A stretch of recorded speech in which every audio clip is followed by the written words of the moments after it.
One of these days, I woke up and realized something. There is a very important video which would help a lot of players, but no one has made this video yet. I'm talking about a complete walkthrough of Blade Echo, all the way from 0 trophies to 10,000 trophies, the Bravery Road and beyond. This is a video that would give any player of this game a clear picture of the journey that they would take from the start to the finish of this game without spending any money. And that is the video you are watching right now. In this piece of content, I will walk you through the entire timeline of a Blade Echo player from being completely new to the game to having all heroes maxed out at the maximum bravery level while also having the maximum power charge for all the divine heroes. I will also give various important tips and warnings that you need to know at each stage of this game. And without wasting any time, let's get straight into the video. We begin with the early game, and this is basically when you have between 0 and 3000 trophies. I'm obviously gonna skip the tutorial part because that is self-explanatory. Now, Stalker will be the first hero that you begin with. This hero is at the common level and cannot even use any of his 4 abilities yet. You quickly realize that this is the case for any hero that you unlock at common level. The only thing you can do with common heroes is shoot at enemies and heal when you need to. So to unlock the 4 abilities for each hero, you need to use coins to upgrade them. There is other heroes that you will find at the rare, epic, legendary or mythic levels when you first unlock them, which will be a good thing. This stage of the game is really important because this is when you learn the basics, and obviously you will not face any real players here. You will face mostly bots. Use this time to get your first few wins and get used to the controls of the game. As you continue playing, the game will gradually give you a few heroes like Bastion and Firefly from battle chests and skull chests. What you need to do here is to quickly determine which heroes you enjoy using and start to only upgrade those. Do not make the mistake of upgrading all your heroes at the same time. This is because you will end up facing much stronger enemies than your highest level hero, and that will not be a good experience for you. Remember, we are assuming that you are playing the game completely for free and you are not spending any money on your account. I would advise you to focus on 2 heroes only until you have them at a really high level, preferably Celestial or Stellar. This early stage of the game is all about collecting as many coins and batteries as you need to upgrade your hero levels and abilities. You will also notice that you are part of a league. These leagues usually reset every 2 days, and the top 3 players in each league automatically get promoted to the next league above. You can also use winning streaks to climb the leagues, but this is much easier when you play with a friend or 2. Keep in mind that these leagues are really important for unlocking more heroes and game mods, so you need to be focused on climbing as high as you can as fast as possible. The faster you climb the leagues, the more heroes you will unlock in your first 2 or 3 weeks of playing this game. I think that brings us to the end of the early stage of this game. Next up, we have the mid game. And this is the stage of the game where you have between 3000 and 7000 trophies. From my experience, before you reach this stage, you will have been playing against bots mainly. Real players appear in your matches as well, but not so much. But now, at 3000 trophies, things start to get a bit more challenging. So let's get into it. After playing for a few weeks, assuming you followed all the tips I talked about in the early stage, you should be at about 3000 trophies, and you need to have at least 1 hero at supreme level. I've tested this on my second account and I got my first supreme hero at 2000 trophies. But since this was my second account, I will assume a very new player would need more time to achieve this. So 3000 trophies is an appropriate stage to make sure you have upgraded at least one of your heroes to supreme level. This is very important because most of your enemies here will also be around that level. So if you still have legendary or mythic heroes, you will suffer a lot. But remember, as I said, you are focusing on only 2 heroes.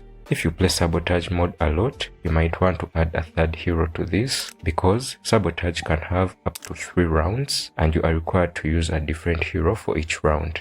But moving on, in this stage called the mid game, your major priority is to obtain stellar level with at least one of your heroes before you reach 7,000 trophies. Having more than one stellar hero at 7,000 will be very good. So during this stage, you don't want to gain trophies too fast without upgrading your heroes as well. What do I mean by this?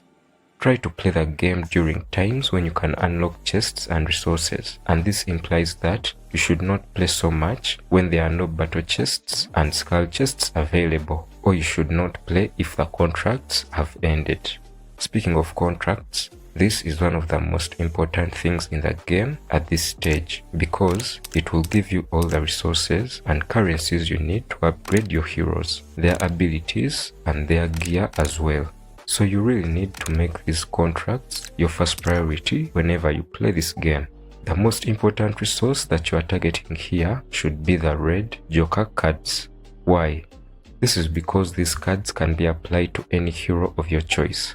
Without Joker cards, the game just gives you cards randomly for all the heroes at the same time, and you cannot rely on such luck to upgrade the heroes you want to upgrade. So I want to stress this again. Make sure to put your maximum effort in the contracts. Just keep in mind that you don't even need to get in the top 3 positions to benefit. Getting top 10% or top 5% is always enough to accumulate important resources and currencies. I will link a video in the pinned comment where I explain the best strategy for getting the most out of your contracts. Watch that if you don't already have that information. Another aspect of the game which will really speed up your progress during mid-game is sabotage mode. Now, I understand not everyone likes to play this game mode, but for me, it works very well in terms of unlocking personal gear and getting the nuts to upgrade them. I know people say that you face much stronger enemies in this game mode, and that can be true for a few matches, but not every single match.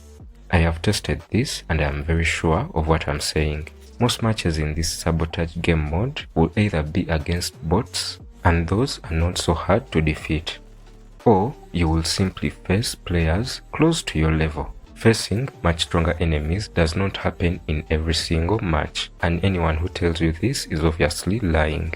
Don't listen to them if you truly wanna make good progress using this game mode. But before we proceed, let's do a quick recap of the mid-game. We said that you need to participate in your contracts in order to obtain the Joker cards, and you need sabotage mode to unlock personal gear faster.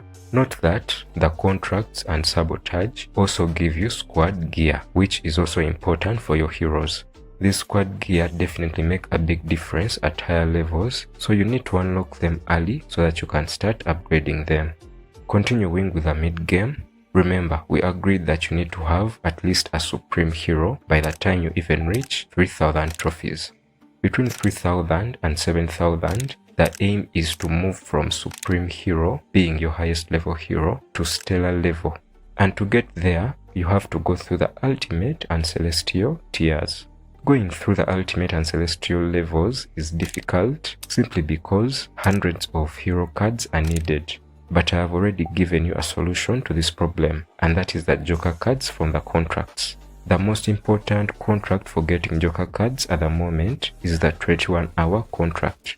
As we agreed earlier, you don't need to get first or second or even third position. Focus on making it into the top 5% or the top 10%. If you finish in the top 5% for this 21-hour contract, you will get 30 Joker cards, and the top 10% will give you 20 Joker cards. Other sources of Joker cards include the Trophy Road.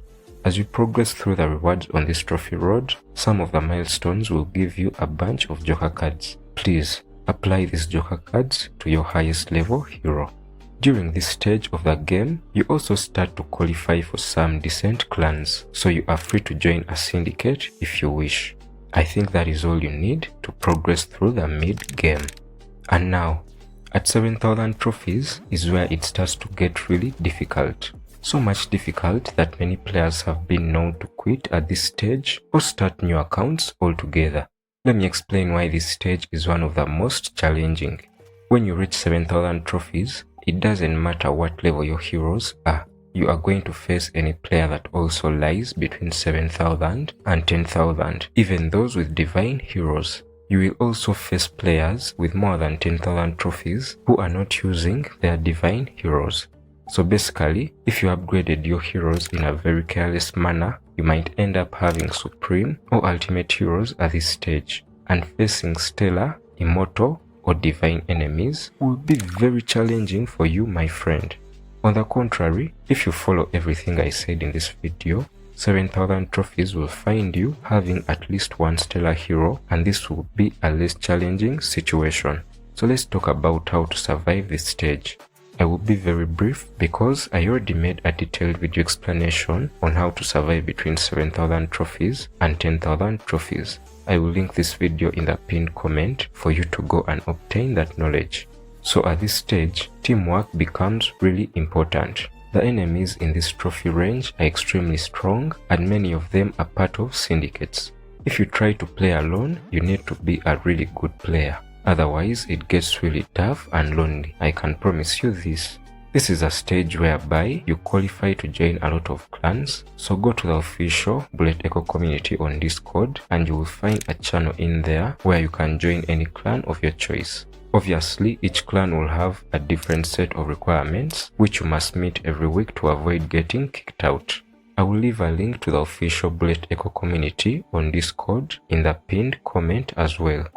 Having a decent clan will guarantee good performance in the contracts and sabotage, and even the highly beneficial multi-day events that give so many rewards, including personal gear, joker cards, nuts, and even the latest hero skins.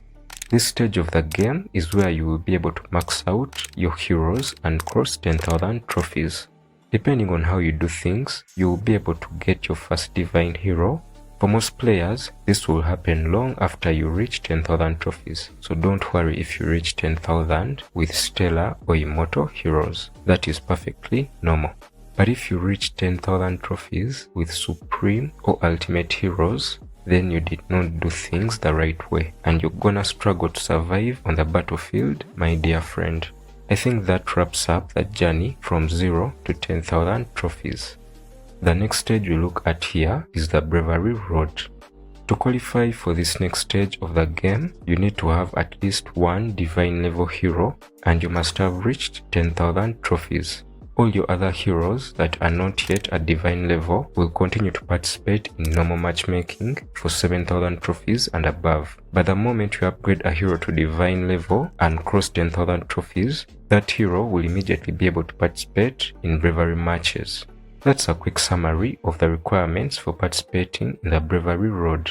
In terms of rewards, the Bravery Road will give you a wide variety of useful stuff that include nuts, personal gear, cosmetic items, and the last reward on this Bravery Road is always a new exclusive skin, usually obtained at 10,000 Bravery Max. I have also already explained everything about how the Bravery Road works. I did that in a detailed video, which I will also link in the top comment. So that's 3 very important videos so far that I have linked in the pinned comment. If you want that information, feel free to check them out. Now, when the Bravery season ends, you start again with a clean slate and you lose all the extra power charges gained after Divine. Yes, that's right. You can actually make your hero even stronger after the divine level, but those upgrades only last for the duration of the Bravery season, and then you start afresh at the next season. And there you have it. That is your complete walkthrough of what it takes to go from a completely new player of Bullet Echo to the point where you can essentially say that you have completed the game.